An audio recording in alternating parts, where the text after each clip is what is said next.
আমাৰ গাঁৱৰ ৰাইজে হয়তো সন্দেহ কৰি আছে যে আমিয়ে কৰিলোঁ কামখিনি, কিন্তু আমি কৰা নাই। আমি সেইখিনিহে মানে 7 নম্বৰ ফৰ্মখন ফিল আপ কৰি দিছিলোঁ, কিন্তু তাতে যে ইমানবিলাক ফৰ্ম দিব আমিও ভয় খাইছোঁ। এখন মই 7 নম্বৰ ফৰ্ম ফিল আপ কৰি দিয়াটো কোনো জৰুৰী নহয়, আৰু নহ'বই এইটো কাম। যিহেতুকে মোৰ মানুহজন মোৰ লগত আছেই, সেইজন মানুহৰ ফৰ্মখন মোৰ দিয়া কি কাৰণে? আপোনাৰ হাজবেণ্ডৰ লগত একেলগে আপুনি তাত মানে প্ৰমাণ দিব লগা হৈছে। আপুনি বিএলও, আমি সাৰ্ভে কৰা মতে অহা নাই, ভুলকে আহিছে। এওঁলোকে যিখন শুদ্ধ তালিকা প্ৰস্তুত কৰিছিল আৰু জমা দিছিল, সেইখন জমা নলৈ ব্ৰংছ তাৰ মাজত কি কাৰ্য কৰি কাৰচাজি কৰি এইটো কৰা হ'ল। কোনোবা এজনে চোৰে চোৰ কৰিলে তেওঁক 24 ঘণ্টাতকৈ বেছি সময় দিয়ে, কিন্তু আমাক ইমান কম সময় দিছে। এছআৰ, যিখন এছআৰক লৈ সমগ্ৰ ৰাজ্যত এতিয়া প্ৰতিবাদ চলি আছে, আৰু মৰিগাঁৱতো আমি সেই বিষয়ে উত্থাপন কৰিছিলোঁ যে মৰিগাঁৱতো বিভিন্ন ঠাইত একাংশ খিলঞ্জীয়া মানুহৰ নামত নটিচ জাৰি কৰা হৈছে, আৰু যিসমূহ আচলতে স্থায়ীভাৱে বাস কৰা লোক তেওঁলোকক শিফটিং বুলি কজ দেখুওৱা হৈছে, তেওঁলোকক অন্য ঠাইলৈ স্থানান্তৰিত হোৱা বুলি কজ দেখুওৱা হৈছে, যাক লৈ ইতিমধ্যে মৰিগাঁৱত বিভিন্ন প্ৰতিবাদ আৰম্ভ হৈছিলে। আয়ুক্তলৈ বিভিন্ন দল সংগঠনে স্মাৰক পত্ৰ প্ৰেৰণ কৰিছিলে যে সেয়া এক মিছা অভিযোগ বুলি। আজি তাৰে কিছু অংশ মই আজি দেখুৱাম। 3গৰাকী বিএলও, যিসকল বিএলওৰ কথা দৰাচলতে কৈ থকা যায় যে বিএলওসকলৰ ভুলৰ বাবেই এই কাম কাজ হৈছে, বিএলওসকলে ভুল কৰিছিলে, কিন্তু মোৰ লগত আজি 3গৰাকী বিএলও আছে। মই বিএলওসকলৰ মুখৰ পৰা জানিম আচলতে এই আমি য'ত আছোঁ এয়া মৰি মুছলমান গাঁও, মৰিগাঁও চহৰৰ অতি লগতে লাগি থকা এইখন অতি অসমীয়া মুছলমানৰ এক গাঁও, য'ত ইছলাম ধৰ্মাৱলম্বী লোকে, থলুৱা ইছলাম ধৰ্মাৱলম্বী লোকসকলে বাস কৰে, আৰু ইয়াক লৈ প্ৰতিক্ৰিয়া ইতিমধ্যে হৈছে, বিভিন্ন বাতৰি সম্প্ৰচাৰিত হৈছে। আমি বাইদেউসকলৰ পৰা জানিম যে আচলতে কেনেধৰণৰ আপোনালোকে কি কাৰণে আপোনালোকক এতিয়া মানুহে সন্দেহ কৰিছে যে বিএলওসকলৰ ভুলৰ বাবে এই কাম কাজ হৈছে। আচলতে আমি একো ভুল কৰা নাই, আৰু আমাক ভুল বুলি আপোনালোকে নাভাবিব। আমাক হঠাতে নটিচ দিছে 20 তাৰিখে 1:30 বজাত 84খন নটিচ দিছে। তাৰপিছত আমাৰ কি কয় ইলেকশ্যন অফিচৰ পৰা নটিচ কৰিছে, 1:30 বজাত ফোন কৰিছে যে বাইদেউ আমাৰ সিদিনাখন এটা ট্ৰেইনিঙো আছিলে পবিতৰা ঘাটত, আমি তাত ট্ৰেইনিঙত উপস্থিত আছিলোঁ। হঠাতে ফোন কৰিলে, বাইদেউ আপোনাৰ নামত নটিচ আহিছে, আহক নটিচখিনি লৈ যাওঁ। আমি 1:30 বজাত নটিচখিনি আনিছোঁ, কৈছে এইখিনি নটিচ আপোনালোকে ভগাই 22 তাৰিখে আপোনালোকে কি কয় গোটেইখিনি ভগাই শেষ কৰিবলৈ 22 তাৰিখে নটিচ কৰিব। তাৰপিছত গ'লোঁ, নটিচখিনি আনি হঠাতে লৰা ধপৰাকৈ গোটেই বোৱাৰী জীয়ৰী গোটেইখিনি সহ লগ লাগি আমি নটিচখিনি ভগালোঁ। সেইটো গ'ল 20 তাৰিখৰখিনি। তাৰপৰা আকৌ 21 তাৰিখে মোৰ ছেশ্যন আছিলে, VAC ছেশ্যন। আকৌ 21 তাৰিখে 1:30 বজাতো আকৌ মাতিছে, বাইদেউ আপোনাৰ আকৌ নটিচ ওলাইছে, আহক। আহি নটিচ আনিলোঁ, আনি প্ৰায় ৰাতি 12:30লৈ নটিচ ভগাইছোঁ। মই মানুহজনক লগত লৈ পেলাই নটিচখিনি ভগাইছোঁ।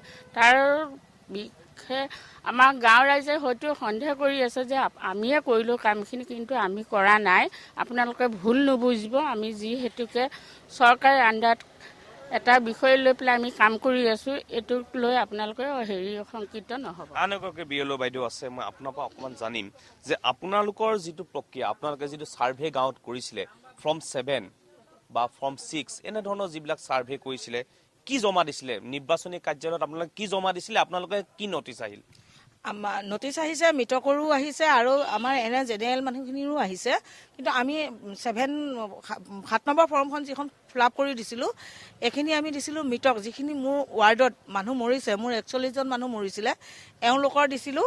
আৰু যিখিনি মোৰ ইয়াৰ মানুহ নাই, মানে ইয়াৰ ছোৱালী বেলেগত বিয়া হৈছে, তেওঁলোকে তাহাঁতৰ গাৰ্জেনবিলাকে কৈছে যে ইয়াতে আমাৰ ছোৱালীজনী নাই আৰু তাতে বিয়া হৈছে, তাতে ভোটটো আছে, গতিকে জেগাখিনি সলাই দিব লাগে। আমি সেইখিনিহে মানে 7 নম্বৰ ফৰ্মখন ফিল আপ কৰি দিছিলোঁ, কিন্তু তাতে যে ইমানবিলাক ফৰ্ম দিব আমিও ভয় খাইছোঁ। যে ইমানবিলাক ফৰ্ম কিয় দিলে আৰু কেনেকৈ দিলে এইটো আমি নাজানো। ইয়াত থকা মানুহ, আপোনালোকৰ গাঁৱৰ একদম স্থায়ী মানুহ, জ্যেষ্ঠ মানুহ, বিভিন্ন সমাজত থকা মানুহ, তেওঁলোকলৈ শিফটিং বুলি কজ দেখাইছে, মানে ইয়াৰ পৰা গুচি গ'ল, এইবিলাক সঁচা নে মিছা? সেইটোতো আমি কিন্তু যিখিনি মানুহ আমাৰ ইয়াৰ অৰিজিনেল মানুহ, এইখিনি আমি জন্ম হৈয়ে দেখা পাইছোঁ। কাৰণ মই ইয়াৰে জন্ম ছোৱালী, গাঁৱৰে মৰি মুছলিম গাঁৱৰ ছোৱালী, মৰি মুছলিম গাঁৱতে মই বিয়া হৈছোঁ। যিহেতুকে গোটেইখিনি মানুহৰ লগতে মোৰ উঠক বঠক আছে, চবে মোক নিজৰ ছোৱালী নিচিনা, বোৱাৰী নিচিনা ভাবে, গতিকে এইখিনি মানুহক মই বেলেগৰ বুলি কেনেকৈ ক'ম? এইখিনি মোৰ নিজৰ গাঁৱৰ মানুহ, গজিপুৰৰ কৰবাত ভুল মানুহ। হৈছে, কৰবাত ভুল হৈছে। এইটো ভুল কৰিছে, হয়তো অফিচে কিবা ভুল কৰিছে, এইটোতো আমি ভালকৈ নাজানো। ভিতৰৰ কাহিনীখিনি আমাক নাজানো। আমাক নটিচখিনি কম সময়ত ভগাব দিছে, আমি নটিচখিনি কম সময়ত ভগাই শেষ কৰিছোঁ। গাঁৱৰ ল'ৰাবিলাকে বা বোৱাৰীবিলাকে সহায় কৰি দিয়াতহে আমি নটিচ দি শেষ কৰিব পাৰিছোঁ। নহ'লেতো আমাক ইমান কম এতিয়া কি সময় হৈছে, দিছে। আপোনালোকে নটিচ দিলে, কিছু মানুহ বিনা কথাত শাস্তি ভুগিব লগা হৈছে। হয়। আপুনি যদি চাই, আপুনিও লাইনত থাকিব লগা হৈছিল। মই নিজে দেখিছো আপোনাক। পাইছোঁ, আপুনি আপোনাৰ ঘৰৰ কাৰ আহিছে? মোৰ হাজবেণ্ডৰ আহিছে, মোৰ দেওৰ 3জনৰ আহিছে, তাৰপিছত শাহুৰি আহিছে, তাৰপিছত মোৰ ভাগিন এটাৰ আহিছে। এই যে আপোনাৰ মানে স্বামীৰ আহিছে বা আপোনাৰ ঘৰৰ, এইবিলাকৰ আপুনি কাগজ ফৰ্ম 7 ফিল আপ কৰি দিছিলে নেকি যে শিফটিং কৰিব লাগে? নাই দিয়া। মোৰ হাজবেণ্ডৰ মই এখন, মোৰ মানুহজন আছে ঘৰত, মোৰ লগত আছে, এখন মই 7 নম্বৰ ফৰ্ম ফিল আপ কৰি দিয়াটো কোনো জৰুৰী নহয় আৰু নহ'বই এইটো কাম। যিহেতুকে মোৰ মানুহজন মোৰ লগত আছেই, সেইজন মানুহৰ ফৰ্মখন মোৰ দিয়া কি কাৰণ আছে? এইটো আপুনি এগৰাকী BLO, আচলতে এইবিলাক সৰু সৰু ভুলৰ কাৰণে এই যে ৰাইজে ভুক্তভোগী হ'ব লগা হৈছে। মই নিজে আপোনাক দেখিছো তাত, আপুনি লাইন হৈছে আপোনাৰ হাজবেণ্ডৰ লগত একেলগে, আপুনি তাত মানে প্ৰমাণ দিব লগা হৈছে। আপুনি BLO কি ভাবে, মানে এইবিলাক কাৰ ভুলৰ কাৰণে শাস্তি ভুগিব লগা হৈছে? আপোনালোকৰ গাততো দুখ নাই। আমাৰ গাত একো দুখ নাই আৰু আমি দুখ নলগাওঁ, যিহেতুকে আমি এটা কৰ্মত আছোঁ, এইটো কৰ্ম আমাক কৰিব দিছে, আমি সেইমতেদি কামটো কৰিছোঁ।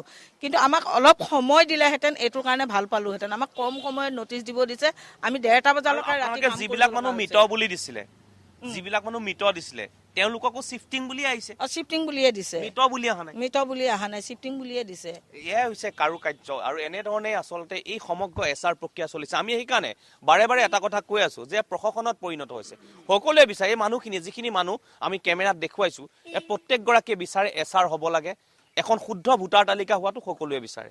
কিন্তু তাৰ বিপৰীতে কি কাৰুকাৰ্য চলি আছে, আমি আৰু এগৰাকী BLO বাইদেউ আছে, আমি অকণমান জানিব বিচাৰিম। আপোনালোকে ছাৰ্ভে কৰি দিছিলে, কোন মৃত হৈছিলে, কোন জীৱিত আছে, এইবিলাক ছাৰ্ভে কৰি দিছিলে। তাৰপিছত আপোনালোকৰ ছাৰ্ভে মতেই নটিচবিলাক আহিছে নে তাৰ বিপৰীতে আহিছে? মানে ছাৰ্ভে কৰি দিয়াখিনি মতে আহিছে নে ছাৰ্ভে কৰি দিয়াৰ উপৰিও ভুলকে কিবা আহিছে? আমি ছাৰ্ভে কৰা মতে অহা নাই, ভুলকে আহিছে। যাৰ শুদ্ধ আছে তাৰ আহিছে, তাৰ শুদ্ধতে আহিছে, যাৰ ভুল আছে বা হেৰিতে আহিছে, এনেকৈ আহিছে আৰু। মানে আপোনালোকে যিখিনি ছাৰ্ভে কৰিছিলে ঘৰে ঘৰে, কাগজখিনি যে অফিচত জমা দিছে আপোনালোকক আকৌ ঘূৰাই দিলে তেওঁলোকে ৰাখি পেলাই, তেনেকুৱাকে আহিছে না তেনেকুৱাকে অহা নাই? নাই, তেনেকৈ অহা নাই। যাৰ শুদ্ধ আছে তাৰ ভুলকে আহিছে, যাৰ ভুল আছে তাৰ শুদ্ধকে আহিছে, তেনেকৈ আহিছে আৰু। কি ক'ব, আপুনি এজন অৱসৰপ্ৰাপ্ত শিক্ষকো, দীৰ্ঘ সময় আপুনি সমাজতো জড়িত হৈ আছে। এই আপুনি 3গৰাকী আমাৰ যি আশা বাইদেউ অৰ্থাৎ BLO, তেওঁলোকৰ কথা আজি শুনিলে, আপোনালোকৰ সন্মুখতে কথাকেইটা কৈছে, কি ক'ব? উঠিলম। ধন্যবাদ 365ৰ ৰিপৰ্টাৰসকল। এইটো BLOৰ পৰা ইতিমধ্যে গম পাইছে। আমি এনেকুৱা টক শ্ব' কেইবাটাও ঠাইত পতা হ'ল, এই বিষয়ত মানে গমে পাইছে যে আজি কিছুদিনৰ আগতে ড্ৰাফ্ট ভোটাৰ লিষ্টখন আহিছিল, সেইখনতে আমাক ৰাইজৰ মানুহ কিছু সংযোগ হৈ BLOৰ যিখিনি আমাৰ এৰিয়াত আছিল গোটেইখিনি লগাই আৰু বিভাগৰ পৰা মানুহ আহিব বুলি কৈছিল, তেওঁলোকে নাহিল। কিন্তু যিজন ছুপাৰভাইজাৰ তেওঁ আহিছে, তেওঁক আৰু আমি কি কৰিম। কিন্তু সেই ড্ৰাফ্ট ভোটাৰ লিষ্টখনতো কি কৰিলে, BLOসকলে যিখিনি শুদ্ধ তালিকা প্ৰস্তুত কৰি বিভাগক দিলে, বিভাগে কিন্তু আগৰ পুৰণি লিষ্টখন কম্পিউটাৰৰ পৰা ডাইৰেক্ট উলিয়াই আনিলে। সেইখনকে আমাক দেখুৱালে, আমি আৰু দেখিলোঁ বেবেবাং একো নাই, এখনে যদি লিষ্টখন হয়, কৈছে না ইয়াৰ পিছত আপোনাৰ ফেব্ৰুৱাৰীত যিখন ওলাব সেইখন শুদ্ধ ভোটাৰ লিষ্ট ওলাব। ধন্যবাদ জনালোঁ বাৰু, ঠিকে আছে, শুদ্ধ কৰক। আমি তেনেকুৱা যিখিনি 2-এটা পৰামৰ্শ দিব লাগে দিলোঁ। গতিকে এই হিচাপে এতিয়া BLOসকলে বাৰু গমেই পাইছে। এতিয়া BLOসকলৰ ৰাইজেতো বহুত মানুহে কৈছে যে BLOসকলক মানে কাৰ চাজিত এইবিলাক দুৰ্নীতি হৈছে। কিন্তু BLOসকলক অন্ধকাৰত মানে অন্ধকাৰত ৰাখি এইটো বিভাগৰ ফালৰ পৰা কৰিছে এটাই গ্ৰাউণ্ড, যিটো গ্ৰাউণ্ড দিছে, গ্ৰাউণ্ড অফ মানে শিফটে মানে পাৰ্মানেণ্টলি শিফটেড বুলি দিছে। তাৰমানে মানুহখিনি স্থায়ীভাৱে স্থানান্তৰ। আমাৰতো খিলঞ্জীয়া মানুহ, আজি 700-800 বছৰীয়া এটা ইতিহাস আছে আমাৰ ময়ূৰচং গাঁওখনত। ইয়াত স্থায়ীভাৱে বাস কৰিছে, স্থানান্তৰ হোৱা মানুহ নাই। কিন্তু তেনেস্থলত মানে এতিয়া জীৱিত মানুহ মৃত অৱস্থাটো আমি তেনেকুৱাকৈ পাইছোঁ। সেইদিনাখনে এটা টক শ্ব' পতা হৈছিলে। গতিকে এনেধৰণৰ কৰাৰ কাৰণে আমি দুখ কৰিছোঁ। আমি মাননীয় মুখ্যমন্ত্ৰী মহোদয়ে যিটো বক্তব্য ৰাখিলে যে মানে কোনো হিন্দু মানুহ বা খিলঞ্জীয়া মুছলমান মানুহৰ নামত কেতিয়াও নটিচ দিয়া নাই বা দিয়া নাযাব, কিন্তু হাৰাশাস্তিটো মিয়া মানুহে কৰিব বুলি কৈ আছে, কিন্তু তাৰ পৰিপ্ৰেক্ষিততো কিন্তু পুনৰ একেটাই হৈ আছে। অধিকাংশ খিলঞ্জীয়া মুছলমানৰ তাতেই নটিচ জাৰি কৰা হৈছে। 3গৰাকী BLO বাইদেউৰ কথা আপোনালোকে শুনিলে। এই BLO বাইদেউসকল মাজামাজি বিপদতো পৰিছে। আমি সেইকাৰণে আজি আমাৰ এই অনুষ্ঠানটোত বা আমাৰ এই বাতৰিটোত সম্প্ৰচাৰ কৰিব বিচাৰিছিলো যে BLO সকলৰ আচলতে দুখ নাছিলে, কোনোবা অজান শক্তি এটাই, অদৃশ্য শক্তিয়ে এই সমগ্ৰ কামটো কৰি আছে। কি ক'ব? আপোনাক আগতো আমি সুধিছিলো, আপুনি এজন পুৰণি বিজেপি কৰ্মী। হয়, মই প্ৰথমতেই বিজেপি কৰ্মকৰ্তাসকলক ধন্যবাদ জনাইছোঁ। আৰু তেখেতসকলে যে আহি আমাৰ এই দুৰ্দশাৰ সময়ত, এই বিপদৰ সময়ত আগভাগ লৈছে, সেইকাৰণে তেখেতসকলক আন্তৰিক ধন্যবাদ জনাইছোঁ মই। এতিয়া আমি ইয়াৰ পৰা গম পালোঁ, আমাৰ যিখিনি আশাকৰ্মী আছে তেওঁলোকে যিটো কথা কৈছে, ইয়াৰ পৰিপ্ৰেক্ষিতত বুজি পোৱা হৈছে যে এওঁলোকে যিখন শুদ্ধ তালিকা প্ৰস্তুত কৰিছিল আৰু জমা দিছিল, সেইখন জমা নলৈ ব্ৰংছ তাৰ মাজত কি কাৰ্য কৰি কাৰসাজি কৰি এইটো কৰা হ'ল, তাক আমি জানিব লাগে। কোনসকল সেইসকল যিসকলে আমাৰ দৰে এখন খিলঞ্জীয়া এই বৃহৎ মৰি মুছলমান গাঁৱত 500তকৈ অধিক, প্ৰায় 600 মানুহৰ তাত ৰাতাৰাতিৰ ভিতৰত মোৰ ঘৰত আহিছে সন্ধিয়া প্ৰায় 9টা বজাত এখন দি গৈছে, পিছদিনা মই আহি পেলাই DC কোৰ্টত হাজিৰ হ'ব লগা হৈছে। ইয়াতকৈ আৰু পৰিতাপৰ বিষয় নাই। আমি এই সমগ্ৰ অসমত থকা অসমীয়া খিলঞ্জীয়া মুছলমানসকল, আমাৰ কি আত্মসন্মান নাই? আমাৰ কি আত্মমৰ্যাদা নাই? কোনোবা এজনে চোৰ কৰিলে তেওঁক 24 ঘণ্টাতকৈ বেছি সময় দিয়ে, কিন্তু আমাক ইমান কম সময় দিছে, যিটো সময়ত আমি গৈ পেলাই তাত হাজিৰ হ'ব লগা হৈছে। ইয়াতকৈ দুৰ্ভাগ্যজনক কথা আমাৰ অসমীয়া জাতিৰ কাৰণে হ'ব আৰু নোৱাৰে, আৰু আগলৈ যাতে নহয় তাৰ বাবে মই ইয়াৰ পৰাই অসমৰ মুখ্যমন্ত্ৰী ডাঙৰীয়াক প্ৰাৰ্থনা জনাইছোঁ, তেখেতে যাতে আগন্তুক সময়ত এনেধৰণৰ অসমীয়া মুছলমান গৰীয়া জতীয়া জাতীয় দেখি এই সকলৰ ওপৰত এই সকলৰ ওপৰত অত্যাচাৰ নচলায়, তাৰ বাবে মই সতৰ্কও কৰিছোঁ। কিয়নো যদি এই আমাৰ অসমৰ অসমীয়া মুছলমানখিনি নাথাকে, অসমৰ যিটো অসমীয়া জাতিৰ বৰঘৰ, অসমীয়া জাতিৰ বৰঘৰৰ এটা থাল আমি অসমীয়াসকল, এই অসমীয়াসকল আজিয়ে নহয় অতীজৰ পৰা আছে। এই সকলক যদি বাদ দিবলৈ অসমখন তেওঁ গঢ়িব বিচাৰিছে, সেইটো সম্ভৱ নহয় যে অসমীয়া সমাজখনত যেনেকে আপুনি এটা নহৰুত যেনেধৰণে পৰিপূৰ্ণ হৈ থাকে, সকলো জাতি জনগোষ্ঠীয়ে পৰিপূৰ্ণ হৈ থাকে, সেয়া সম্ভৱপৰ কেতিয়াও নহয়। আৰু মই পুনৰ কৈছোঁ যে যিহেতু আমি এখন খিলঞ্জীয়া মুছলমান গাঁৱত ইয়াৰ পূৰ্বেও আহিছিলোঁ, তেওঁলোকৰ মনৰ কথাকেইটা আমি আমাৰ দ্বাৰা প্ৰচাৰিত কৰিছিলোঁ, আৰু আজি ইয়াৰ যি 3গৰাকী BLOক ৰাইজৰ মাজত তেওঁলোক আহিল আৰু তেওঁলোকে কথাকেইটা ক'লে। আৰু তাৰপিছত মৰিগাঁও জিলা যিটো নিৰ্বাচনী বিষয়াৰ কাৰ্যালয় আছে, কাৰ্যালয়ে যি এক অদৃশ্য শক্তিত এই কাৰ্যালয়টো চলি আছে, যাৰ হাতৰ পুতলা হৈছে, এইসকলে কি ব্যৱস্থা ল'ব সেইসকলৰ বিৰুদ্ধে, যোনে এইসকল BLOৱে গাঁৱে গাঁৱে ঘৰে ঘৰে ঘূৰি যি এনেধৰণে তেওঁলোকে ব্যৱস্থা কৰিছিলে, যি আচলতে ছাৰ্ভে জমা দিছিলে, সেই ছাৰ্ভেৰ বিপৰীতে ইয়ালৈ নটিচ একাংশ লোকলৈ, কোনো নিৰ্দোষী লোকলৈ নটিচ জাৰি কৰা হৈছে, শুনানি কৰা হৈছে, তেওঁলোক শুনানিত যাব লগা হৈছে।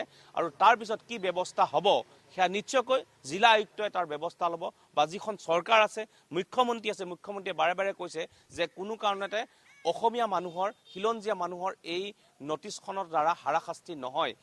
গতিকে কি ব্যৱস্থা ল'ব সেয়া নিশ্চয়কৈ পৰৱৰ্তী সময়ত লক্ষণীয় হ'ব।